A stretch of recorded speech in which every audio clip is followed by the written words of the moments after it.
எல்லாருக்கும் வணக்கங்க. Welcome to digital Bharathi. So TNPSC group 1 exam நம்ம எழுதிருப்போம். டென்டேட்டிவ் கீ அப்படின்றத ரிலீஸ் பண்ணியிருக்காங்க. ஸோ அது ரிலீஸ் பண்ணதுக்கு அப்புறம் நம்ம இன்ஸ்டியூட் கீ படி நமக்கு 145 146 அப்படின்னு வந்தவங்களுக்கு டிராஸ்டிக்காக குறைஞ்சிருச்சு. ஒரு 10 கேள்விகள் வரைக்கும் குறைஞ்சிருச்சு. அதில் 7 கேள்விகள் அவங்க டவுட் அப்படின்ட்டு எக்ஸ்பர்ட் கமிட்டிக்கு கொடுத்துருக்காங்க. அந்த 7 கேள்வியில 4 கேள்வி ஆள் வரத்துக்கு நிறைய சான்சஸ் இருக்கு. அதனால எல்லாருக்குமே 4 மார்க் அடிஷன் ஆகுங்க. இப்போ எனக்கு 137 தான் வருது அப்படின்னா கண்டிப்பாக 4 அடிஷன் ஆகிறதுக்கு 99% வாய்ப்பு இருக்கு. இது என்ன 4 கேள்வி அப்படின்றத நம்ம பார்க்கலாங்க. அது மாதிரி அதில் 3 கேள்விக்கு சாய்ஸ் வருது, சரிங்களா? ஸோ அந்த சாய்ஸ் உங்களுக்கு இருந்தது அப்படின்னா அதுவும் வரத்துக்கு சான்சஸ் இருக்கு. இந்த 7 கேள்வி இவங்க வச்சது இல்லாம நாங்கள் ஒரு 16 கேள்வி அப்படின்றத எடுத்திருக்கோம். ஸோ அதை நான் அடுத்த வீடியோவை நான் போடுறேன், நான் சோர்ஸோட நான் போடுறேன். நான் அதை கொஸ்டின் நீங்க சேலஞ்ச் பண்ணுங்க. சேலஞ்ச் பண்ணீங்கன்னா உங்களுக்கு மார்க் வர்றதுக்கு வாய்ப்புகள் நிறைய இருக்கு. ஸோ நம்ம கூகுள் ஃபார்ம் கொடுத்து ஃபில் பண்ண சொல்லியிருந்தோம்.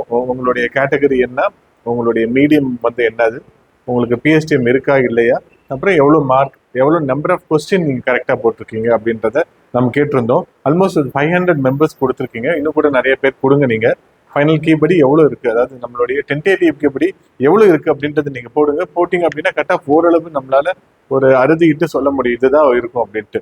ஸோ எதனால நம்ம இந்த கட் ஆஃப் அப்படின்னு கேட்குறோம் அப்படின்னா, நமக்கு அடுத்த மெயின்ஸ் எக்ஸாம் இருக்குங்க. மெயின்ஸ் எக்ஸாமை நம்ம ரொம்ப தீவிரமாக படிக்கணும். அதற்கான நேரம் ரொம்ப கம்மியாக தான் கொடுப்பாங்க. நேரம் அப்படின்னு பார்த்தீங்கன்னா ஒரு 140 160 நாள் வரைக்கும் தான் கொடுப்பாங்க. ஸோ அதுக்குள்ள நம்ம படிக்கணும். அதாவது நம்ம பிலிம்ஸ்ல நம்ம என்னெல்லாம் படிச்சோமோ அதுல ஒரு 75% நம்ம படிக்கணும். திரும்ப 75% கூட 80% என்னன்னா ஹிஸ்டரி சில பார்ட் நம்ம படிக்கணும். ஏன்ஷியன்ட் மிடிவல் ஹிஸ்டரி படிக்க மாட்டோம். அது மாதிரி அட்மினிஸ்ட்ரேஷன்ல சில பார்ட் நம்ம படிக்க மாட்டோம். அப்புறம் நம்மளுடைய யூனிட் 6 இருக்கு இல்லைங்களா, கல்ச்சர் பார்ட்ல சில பார்ட் கொஞ்சம் கம்மியாக தான் இருக்கும், அதை படிக்க மாட்டோம்.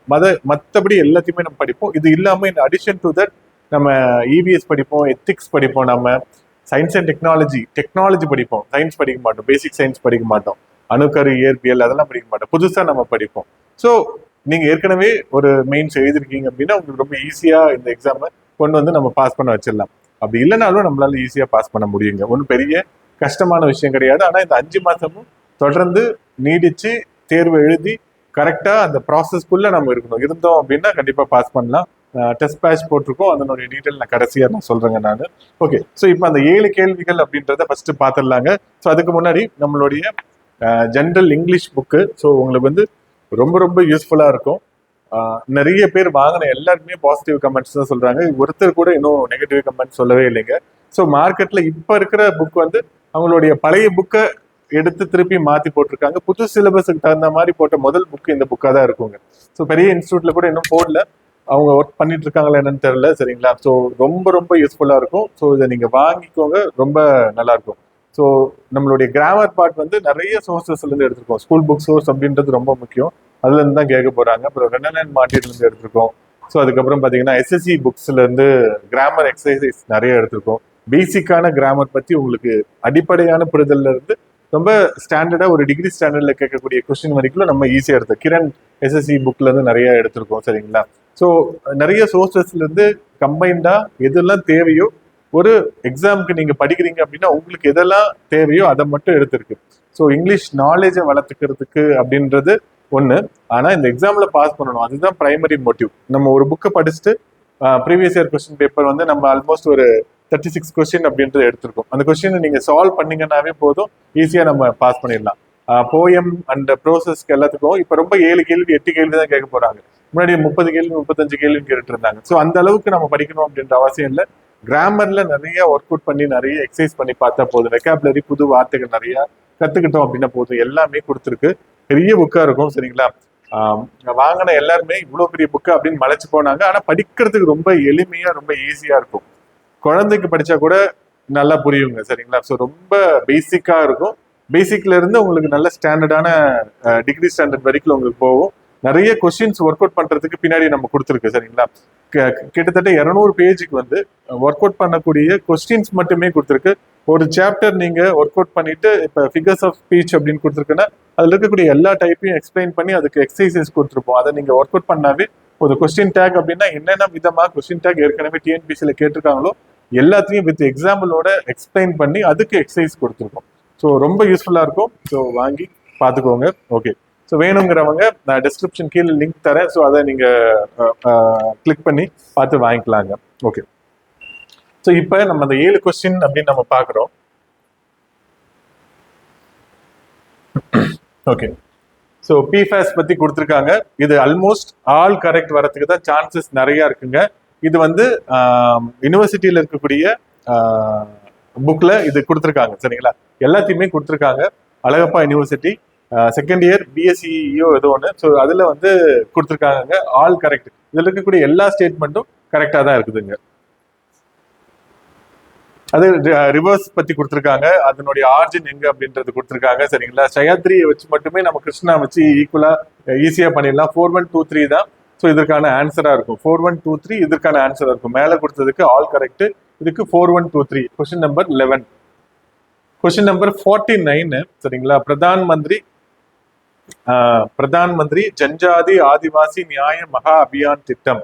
இது வந்து பாத்தீங்க அப்படின்னா சோசியோ எக்கனாமிக் கண்டிஷனோடைய அட்வான்ஸ்மெண்ட்டுக்காக தான் இந்த ஸ்கீம் கொண்டு வந்தாங்க.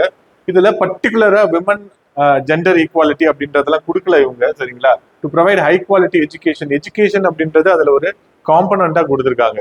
ஹெல்த் பத்தி ஒரு காம்பனண்டா கொடுத்துருக்காங்க. அதனுடைய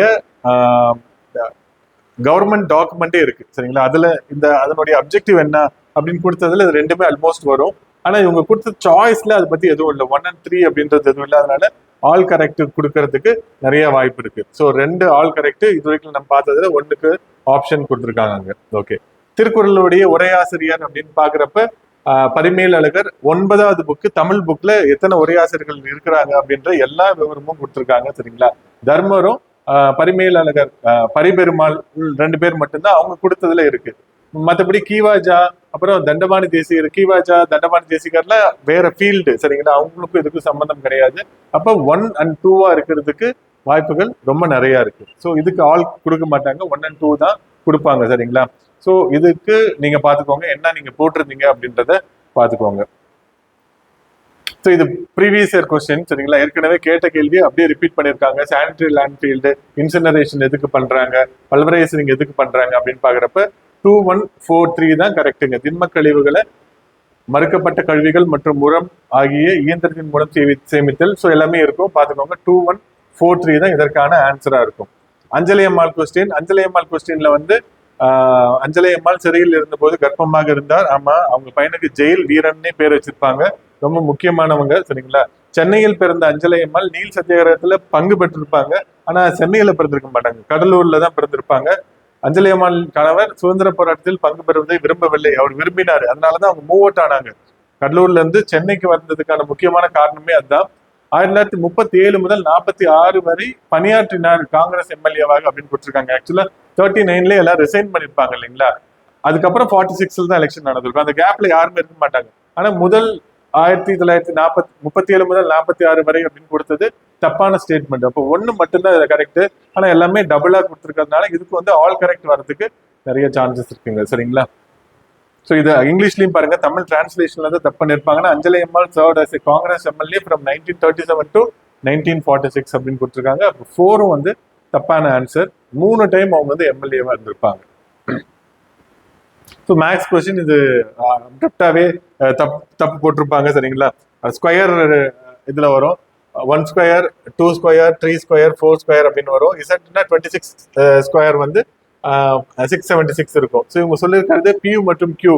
ஸோ ரெண்டத்தையும் நம்ம ஆட் பண்றப்ப 256 + 289 545 அப்படின்றது வரும். ஸோ 545 இல்லாதனால ஆல் அப்படின்றது கொடுத்துருப்பாங்க. ஸோ 4 ஆல் வரும் பிளஸ் 3 வந்து உங்களுக்கு வந்து சாய்ஸ்ல வர்றதுக்கு நிறைய வாய்ப்பு இருக்குங்க. ஓகே, எனக்கு 137 தான் வருதுன்னா உங்களுக்கு 4 பிளஸ் வந்துடும், 141 வந்துடும். அந்த 3ல ஏதாவது 1 2 வந்துச்சு அப்படின்னாவே போதும். ஸோ இப்போ என்னன்னா 135க்கு மேல இருந்ததுனாவே உங்களுக்கு வருவதற்கான வாய்ப்புகள் நிறைய இருக்கு. உட்காந்து அது தீவிரமா படிங்க. லாஸ்ட் டைம் குரூப் 1 இன்டர்வியூ போன கேண்டிடேட் 133 134 தான் போட்டிருக்காங்க. 4 வருஷமா படிச்சு எழுதினவங்க. சரிங்களா, அவங்களும் ரொம்ப சின்சியரா எஃபோர்ட் போட்டு வந்தவங்க 138 தான் போட்டிருக்காங்க. முன்னாடி நிறைய இருந்துச்சு, இப்போ வந்ததுக்கு அப்புறம் கம்மியாயிடுச்சு. இந்த எக்ஸாமுக்காக தீவிரமா நீங்க தொடர்ந்து கண்டினியூஸா ஒரு 6 மாசம் இப்ப படிச்சு அதுக்கு முன்னாடி நீங்க ஒரு 2-3 வருஷமா படிச்சிருந்தீங்கன்னா இந்த கட் ஆஃப் 136 137 வருது, ஃபைனல் கீழே சேஞ்சஸ் இருக்கும் அப்படின்னா இதுக்காக நீங்க ஒழுங்கா படிச்சிருந்தீங்கன்னா கண்டிப்பா நீங்க கிளியர் ஆவீங்க, உறுதியா வரும். ஸோ நீங்க தொடர்ந்து படிங்க. மெயின்ஸ்க்கு படிக்கிறதுல எந்த பின்னடைவும் ஏற்படுத்திடாதீங்க, படிச்சுட்டே இருங்க. ஓகே, ஸோ நம்ம இப்போ இந்த குரூப் 2க்கு டெஸ்ட் பேட்ச் அப்படின்றது நம்ம போட்டிருக்கோங்க, சரிங்களா? ஸோ அது டெஸ்ட் பேட்ச் போயிட்டு இருக்கு.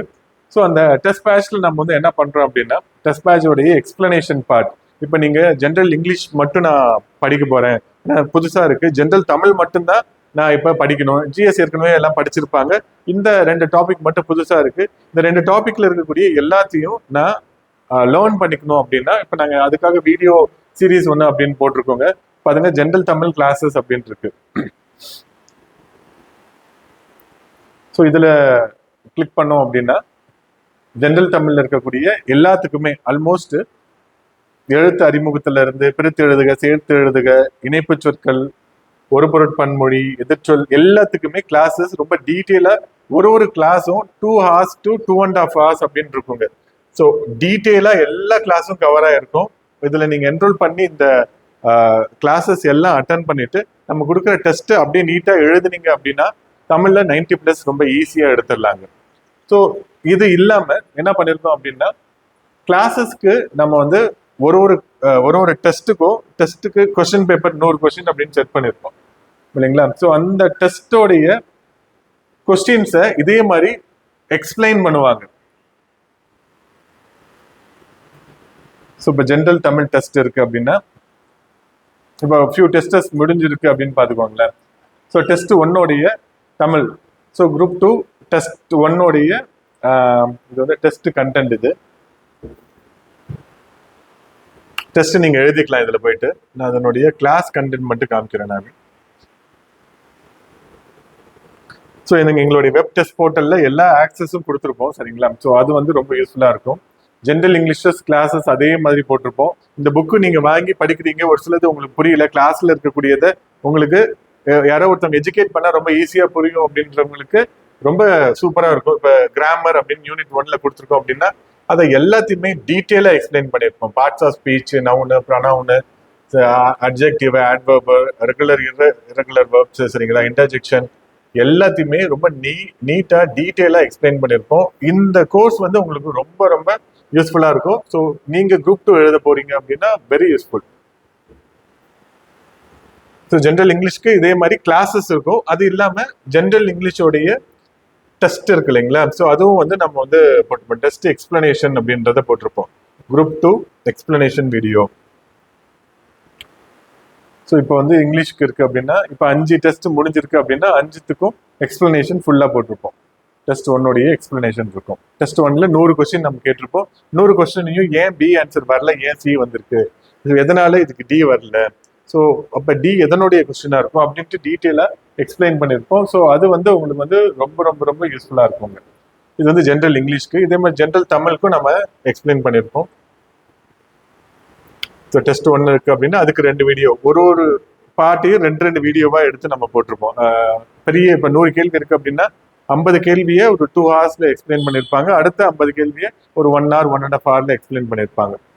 நம்ம இந்த கோர்ஸை ஃபுல்லா நம்ம யூட்டிலைஸ் பண்ணணும் அப்படின்னா ஸ்கூல் புக் நம்ம படிக்கிறோம் இல்லைங்களா? அதுக்கப்புறம் நம்மளுடைய கிளாஸ்ல இருக்கக்கூடிய ஃபேக்கல்டி சொல்லி தரதை நம்ம காதுல கேட்கிறோம், டெஸ்ட் அட்டன் பண்றோம். டெஸ்ட் அட்டன் பண்ணி முடிச்சதுக்கு பிறகு இந்த எக்ஸ்பிளனேஷன் பார்த்தோம் அப்படின்னா போதும். இதுக்கு மேல ஒன்றும் இல்லை, சரிங்களா? இதுக்கு மேல படிக்கிறதுக்கு அப்படின்றது ஒன்றும் இல்லை. ஸோ நீட்டா டீட்டெயிலா எக்ஸ்பிளைன் பண்ணி இதே மாதிரி ஜிஎஸ் பார்ட்டுக்கும் நம்ம வந்து டீட்டெயிலாக எக்ஸ்பிளைன் பண்ணியிருப்போம்.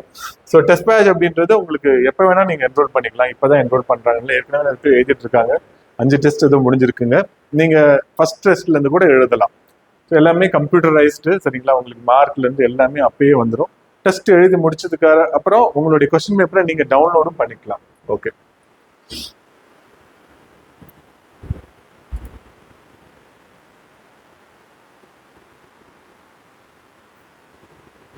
ஸோ நம்ம குரூப் 1 மெயினோடைய டெஸ்ட் நம்ம எப்படி குரூப் 1 மெயினை வந்து நம்ம அப்ரோச் பண்றது அப்படின்றதுக்கு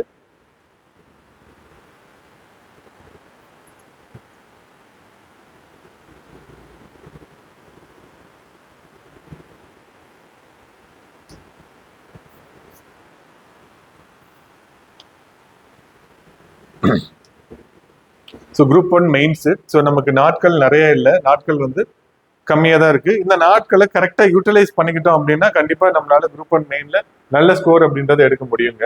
ஓகே, ஸோ இதுதான் குரூப் 1 டெஸ்ட். இப்போ லாஸ்ட் இயர் வந்து இவங்க ஜூலைல எக்ஸாம் நடத்தி இந்த எக்ஸாம் வந்து ஜூலைல நடத்தி டிசம்பருடைய ஃபர்ஸ்ட் வீக்ல மெயின்ஸ் எக்ஸாம் நடந்துச்சு. இப்போ ஜூன்ல நடந்திருக்கு. ஆல்மோஸ்ட் 11வது மாசத்துல நமக்கு இந்த தேர்வு நடக்கிறதுக்கு வாய்ப்புகள் நிறைய இருக்கு. Paper 1, paper 2, paper 3. ஸோ நமக்கு ஸ்பிளிட் அப் மார்க் நீங்க பாத்துக்கோங்க. ஸோ இதை நம்ம எப்படி நம்ம டெஸ்டா எழுத போறோம் அப்படின்றது தான் இருக்குங்க. ஓகே, டெஸ்ட் 1 2வது ஜூலைல இருந்து ஆரம்பிக்குதுங்க. பாலிட்டி 1 ஃபர்ஸ்ட் பாலிட்டி இருக்கும். பாலிட்டி 1, 2, 3, 4. 4th வந்து ரிவிஷன் இருக்கும்.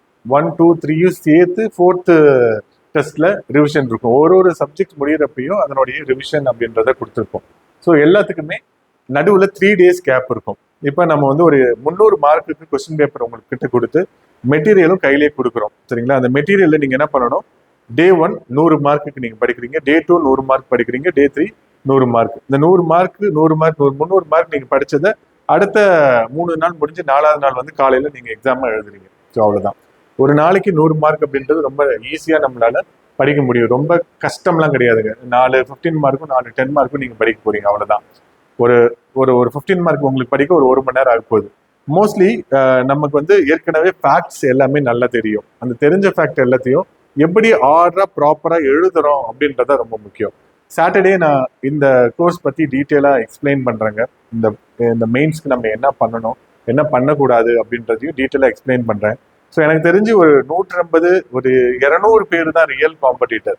அவங்க தான் எல்லா டெஸ்ட்டும் எழுதுவாங்க. நம்மளுக்கு வந்து இப்போ 36 டெஸ்ட் அப்படின்றது போட்டிருக்கோங்க. ஸோ சிலபஸ்ல இருக்கக்கூடிய எல்லா வரியும் எடுத்து சிலபஸா ஃப்ரேம் பண்ணி, சரிங்களா, டெஸ்டா ஸ்பிட் பண்ணி போட்டிருக்கோம். 36 டெஸ்ட் வருது. இது இல்லாம தமிழ் எலிஜிபிலிட்டி டெஸ்ட் நடக்கும். அது கொஸ்டின் பேப்பர் கொடுத்துருவோம், நீங்களே எழுதிக்கோங்க. அதுல எல்லாருக்கும் இப்போ 75 மார்க் 80 மார்க் போட்டுறாங்க. அது ஒரு பெரிய விஷயமா இருக்காது.